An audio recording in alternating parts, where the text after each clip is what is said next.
সামগ্রিক macro economic স্ট্যাবিলিটির কথা চিন্তা করে মূল্যস্ফীতি নিয়ন্ত্রণের জন্য বাংলাদেশ ব্যাংক কিন্তু এই কঠিন পদক্ষেপের ভিতর দিয়ে যাচ্ছে।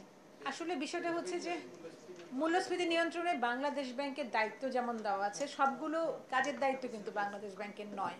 যেমন ধরেন আমি নীতি সুধার বাড়িয়েছি, তার একটা প্রভাব মার্কেটে পড়বে, অর্থাৎ মানি সাপ্লাইকে এটা রহিত করবে। কিন্তু সাপ্লাই চেন ডিসরাপ্টেড থাকলে, যদি কোনো কারণে সাপ্লাই চেন ডিসরাপ্টেড হয়, তারপরে হচ্ছে যে আপনার প্রাকৃতিক দুর্যোগ, মাঝখানে একটা বন্যা হয়ে গিয়েছে, প্রচুর ফসলের ক্ষতি হয়েছে, এসব কারণে কাঙ্ক্ষিত ফলাফলটা সাথে সাথে পাওয়া যায় নাই। কিন্তু মূল্যস্ফীতির বিষয়টা এমন যে এই ভ্যারিয়েবলটা একটু ল্যাগিং ভ্যারিয়েবল, অর্থাৎ আপনি পলিসি রেট বাড়াবেন সাথে সাথে কমবে এমন নয়, এটা 6 মাস পরে গিয়ে রেসপন্স করতে পারে। ইতিমধ্যে এটা নিয়ে গভর্নর স্যার অনেক স্টেক হোল্ডারদের সাথে কথা বলেছেন, আমাদের ডোনারদের সাথে আলোচনা হয়েছে, IMF এসেছিল, তারাও কথা বলেছে। তো আসলে কথা হচ্ছে সবাই চাচ্ছে মূল্যস্ফীতিটা কমে যাক, মানে জনসাধারণরা যেমন চাচ্ছে বাংলাদেশ ব্যাংকও চাচ্ছে, এবং তার জন্য বাংলাদেশ ব্যাংকের হাতে কিন্তু অস্ত্র একটাই, নীতি সুধার। কারণ বাংলাদেশ ব্যাংক চাইলেই সাপ্লাই চেন স্মুথ করতে পারবে না, সেটা সরকারের অন্য কোনো প্রতিষ্ঠানের দায়িত্ব। তো এই জায়গাটাতে আমার মনে হয় যে বাংলাদেশ ব্যাংক কাঙ্ক্ষিত সাফল্য যেটা আশা করছিল সেটা সেভাবে পাওয়া যায় নাই, কিন্তু আমাদের প্রক্রিয়া কিন্তু অব্যাহত আছে। বিষয়টা হচ্ছে যে আপনি যে কথাগুলো বলেন এটা ঠিক আছে, কিন্তু আমরা কিন্তু ডলারের রেট বাড়িয়ে দিই নাই। ডলার রেট বেড়েছে তার কিছু যুক্তিসঙ্গত কারণ ছিল, আপনারা ইতিমধ্যে জানেন যে কী কারণে ঘটেছে। আমরা একটা ব্যাখ্যাও কিন্তু অফিসিয়ালি দিয়েছি। আমরা বলেছি যে হ্যাঁ, আমাদের ডিসেম্বর মাসে অনেকগুলো লোন রিপেমেন্টের বিষয় ছিল, যে কারণে মার্কেট থেকে আসলে আমাদের নিজেদেরকেও কিন্তু ডলার সংগ্রহ করতে হয়েছে। তারপরে আমাদের রিজার্ভ থেকে আমরা কোনো ডলার ছাড়ি নাই, এই কারণে রিজার্ভ থেকে ডলার মার্কেটে না ছাড়ার কারণে সরবরাহ বারবার কোনো সুযোগ ছিল না। তার পরবর্তীতে আমরা দেখি যেটা খুব মানে অত্যন্ত মর্মাহত হয়ে লক্ষ্য করেছি যে আমাদের এগ্রিগেটররা, তারা আসলে এক ধরনের গেম খেলেছে এখানে। তারা সবাই মিলে ডলারের দামটা বাড়িয়ে দিয়েছে, এবং কোনো কোনো ব্যাংক তাদের সাথে গিয়ে যোগ দিয়েছিল বা ট্রেড করেছিল। তো সেই সব ক্ষেত্রে আমরা কিন্তু এগুলো চিহ্নিত করেছি, এবং ইতিমধ্যে এগুলোর বিরুদ্ধে কিন্তু কিছু ব্যবস্থা বাংলাদেশ ব্যাংক নিয়েছে। তার প্রেক্ষিতেই আমরা নতুন সার্কুলার জারি করেছি।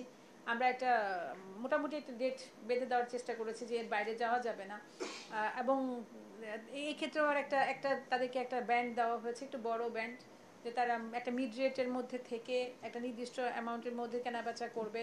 একদিনে দুইবার দাম পরিবর্তন করতে পারবে না কোনো ব্যাংক। কিন্তু সব কিছুর পরেও বাংলাদেশ ব্যাংক যেটা বলেছে যে যদি তারা আবার এরকম মাল প্র্যাকটিস দেখে তাহলে কঠোর জরিমানার বিধান রাখা হয়েছে, এবং এই জরিমানার পরিমাণটা অন্য যে কোনো সময় যে জরিমানা তার চাইতে অনেক বেশি হবে। তা আমার মনে হয় যে এই সবগুলো মেসেজ মার্কেটে যখন থাকবে, আমরা কিছুদিনের মধ্যে ডলার রেটের একটা সুফল দেখতে পাবো। আরেকটা কথা খুব গুরুত্বপূর্ণ, যখন আমার ফরেন এক্সচেঞ্জ রেট স্টেবল না থাকবে তখন আমার এই মূল্যস্ফীতি নিয়ন্ত্রণে আনা কিন্তু খুব কঠিন হবে। কাজে বাংলাদেশ ব্যাংকের জন্য ওইটাও খুব বড় চ্যালেঞ্জের সাথে আমরা দেখছি। আর সাপ্লাই চেন নিয়ে যেটা আপনারা বারবার বলছেন, ইতিমধ্যে আপনারা অনেকের কাছ থেকে সাক্ষাৎকার শুনেছেন যে সাপ্লাই চেন নিয়েও সরকারি বিভিন্ন সংস্থা ওনারাও কাজ করছেন। তো আমরা মনে করছি যে এই সব কিছু মিলে এটাকে আসলে কন্ট্রোলে আনতেই হবে, না আনবার কোনো সুযোগ নাই। আমাদের এটা মানে যা কিছুই আমরা করি না কেন, এটা আমাদের প্রথম লক্ষ্য। বাংলাদেশ ব্যাংক এটা গভীরভাবে মানে অত্যন্ত আন্তরিকতার সাথে এটা মনে রাখছে।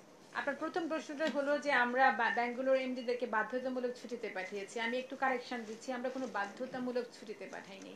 আমরা বলেছি আমাদের তদন্তের স্বার্থে এমডিদেরকে দূরে রাখলে নিরপেক্ষভাবে তদন্ত করা সম্ভব হবে, এবং তাদেরকে ছুটিতে যেতে বলা হয়েছে। এবং তদন্ত শেষে যদি এমডিরা দেখা যায় যে না, তাদের কোনো ইনভলভমেন্ট নাই, ওনারা সসম্মানে ফেরত আসতে পারবেন। এখন কোনো এমডি পালিয়ে যাবেন কিনা সেটা দেখবার দায়িত্ব কিন্তু রাষ্ট্রের। অর্থাৎ সমস্ত ইনফরমেশন আপনি যেমন জানেন, সরকারের সকল সংস্থা জানেন।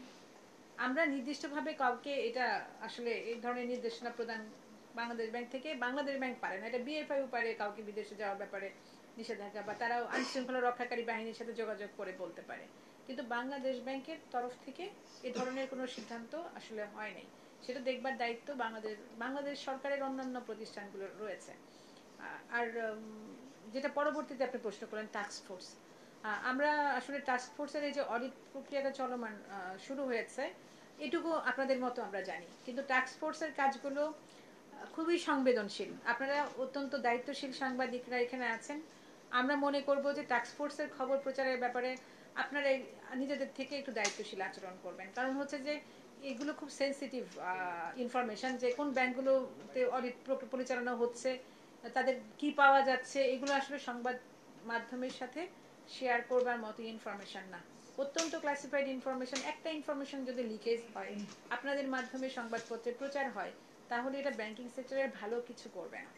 আমার মনে হয় আপনারা যারা ব্যাংকের এই সাংবাদিকতা করেন ব্যাংকিং সেক্টরে, তারা এই সংবেদনশীলতার কথা বিবেচনা করে টাস্ক ফোর্সের খুঁটিনাটি বিষয়ে প্রশ্ন করা থেকে বিরত থাকবেন।